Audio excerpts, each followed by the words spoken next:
Hello guys, ayun, shout out mo check,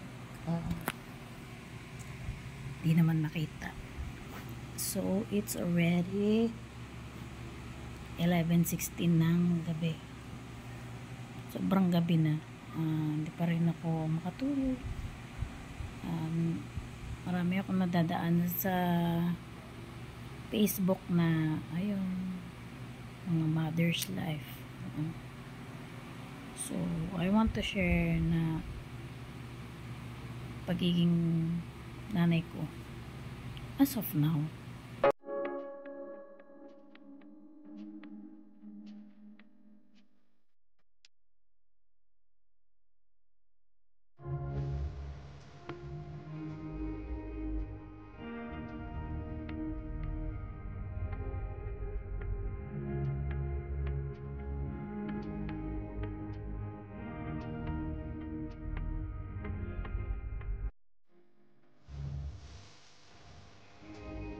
Gusto ko lang din i-share sa mga nanay din tulad ko na hindi habang panahon magdudusa, maghahanap tayo ng tamang tao para sa buhay natin. Kasi ganun din naman talaga. Pag nakahanap ka rin talaga ng lalaki na gusto mo na talaga for good, yun, syempre ilalagay ka rin sa mga tamang posisyon, talagang parang may payback.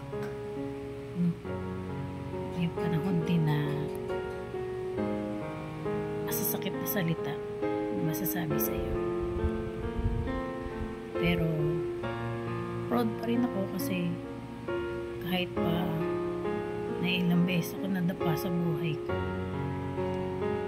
at ilang beses akong gusto ko na sumuko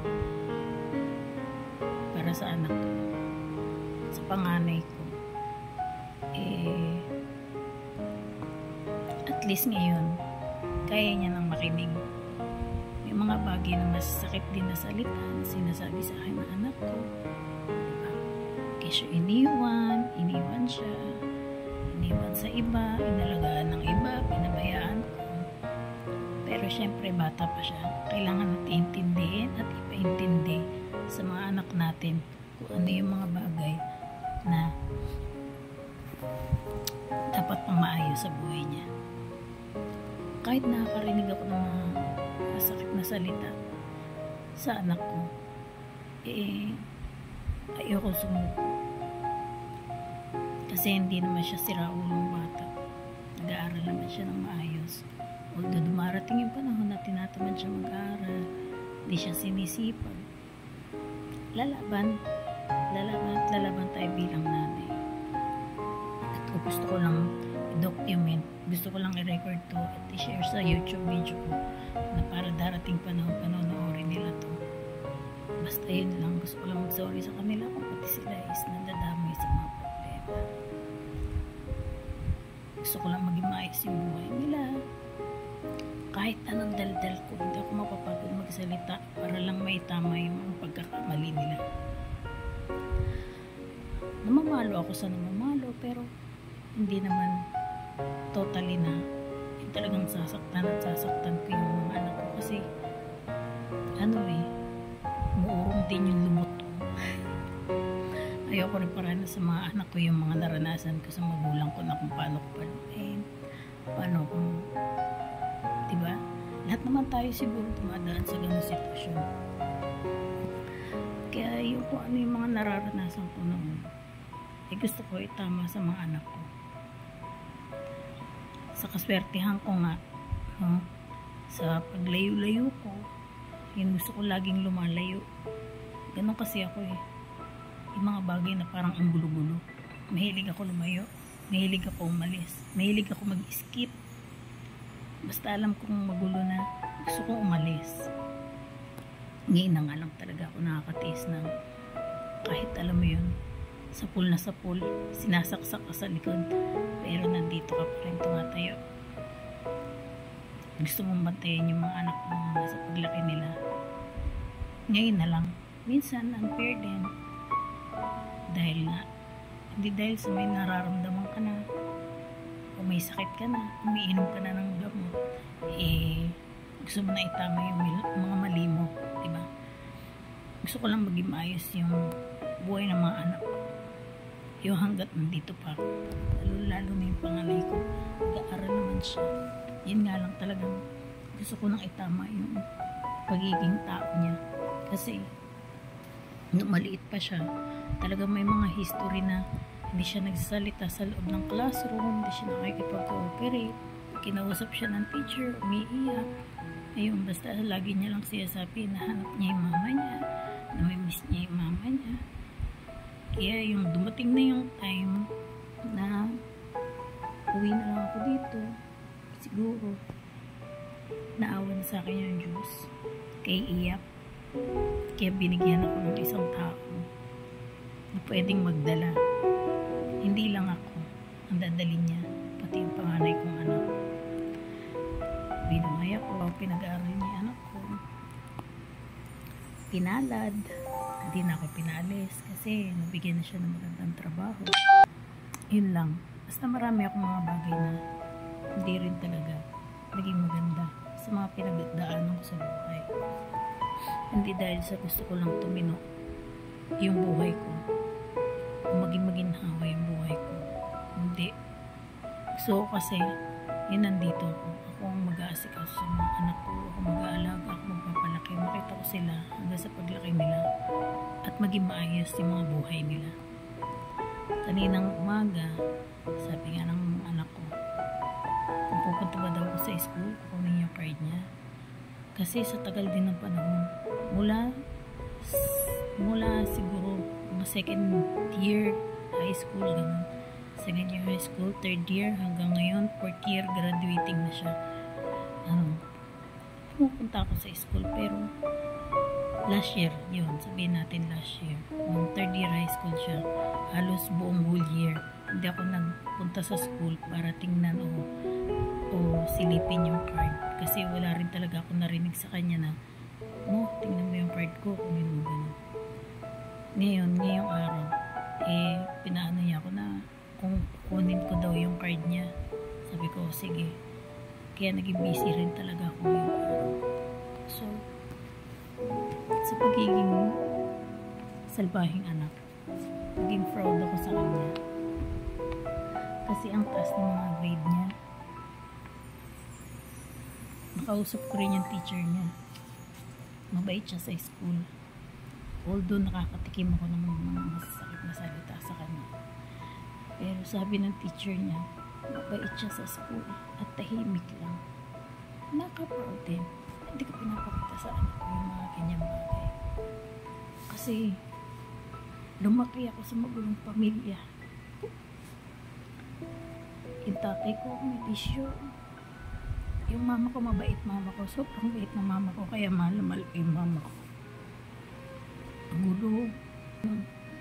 Magulo yung kinalakihan ko. Kaya nakaka-proud sa pagiging nanay ko na magkakaroon ako ng anak. Sana maging consistent na to. Kasi sabi naman ng teacher niya, basta maging magsipag lang siya. Tsaka sinasabi ko rin sa kanya na sipagan mo. Kasi gagraduate ka na. Mag-uumpisa na yung hakbang mo sa buhay mo. Sana nakikinig siya. Mula rin naman nung mga nakaraan na lagi kami nagtatalo, sumasagot-sagot sa akin.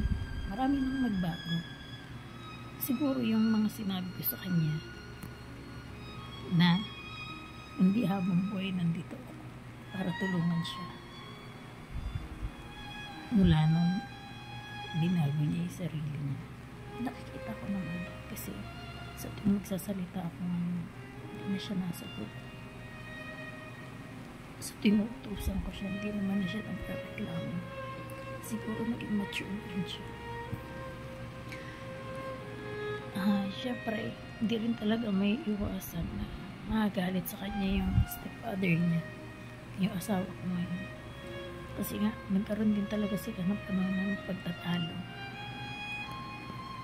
talagang hindi namin napag-uusapan yan mag-asawa. Nung mag-partner, hindi naman kami totally mag-asawa. In partner kasi hindi naman kami kasal. Nagkaroon sila ng pagtatalo. Yun nga lang, nagtalo sila kasi nga isa mainit.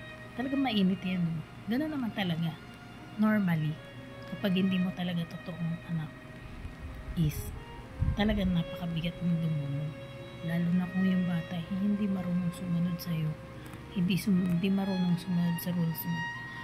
Pero ang importante kasi dito, katulad kanina nung nasa school ako, may mga classmates siya na marami talagang problema, nagiging bulakbol. Pero yung anak ko na panganay, hindi naman niya nagawa yun. May time na nagawa na gusto niyang mag-inom, pero hindi na natuloy yun. Once lang yun. After nun, na napagsabihan ko siya, hindi niya na naulit yun. At hindi lang yun, hindi naman siya gala. Nandito lang siya sa bahay. Natututo na siya mag-adjust ngayon, sa totoo lang. Pero, syempre, sabi ko nga sa kanya, sipagan pa niya mag-aaral. Diba? Tsaka hindi lang yun. Napakalaki. Sinasabi ko kanina sa kanya, pag naglalakad kami, maging magalang ka, anak. Kahit kanino, hindi lang sa akin, pati sa ibang tao, lalong-lalo na sa papa mo. Kahit hindi mo yung tunay na tatay, napakalaki ng ambag niya sa buhay mo. Kasi, hindi ka makakatungtong pag-aaral mo ng ganyan kundi dahil sa kanya. Yun lang. Gusto ko lang maging proud nanay. Tsaka hindi lang yun. Gusto ko lang may share sa inyo kung ano yung nararamdaman ko bilang nanay. Kasi wala naman ako ibang kakausap. Gusto ko lang i-share sa inyo, sa mga nanay na naka-experience ng katulad ko. Ilaban nyo lang yung mga anak nyo. Huwag nyo susubukan hanggang maging maayos yung mga sarili nila. Yun lang guys. Wala na ako iba sasabihin. Gusto ko lang mag-voice out, kaya ganito ko. At gusto ko rin mapanood ng mga anak ko pagdating ng panahon. I just want to say sorry mga anak. Love na love kayo ni mama. Yun lang. Gusto ko lang maging maayos yung buhay niya. And hanggang dito na lang. Maraming salamat sa lahat ng mga sumusuporta sa akin. Sa mga hindi pa nakapag-like, share, subscribe sa aking YouTube channel, subscribe na kayo. So, good night. Sana makatulog ako. At nag-voice out na ako. Yun lang. So, proud mama. Tapos yung mga grade niya.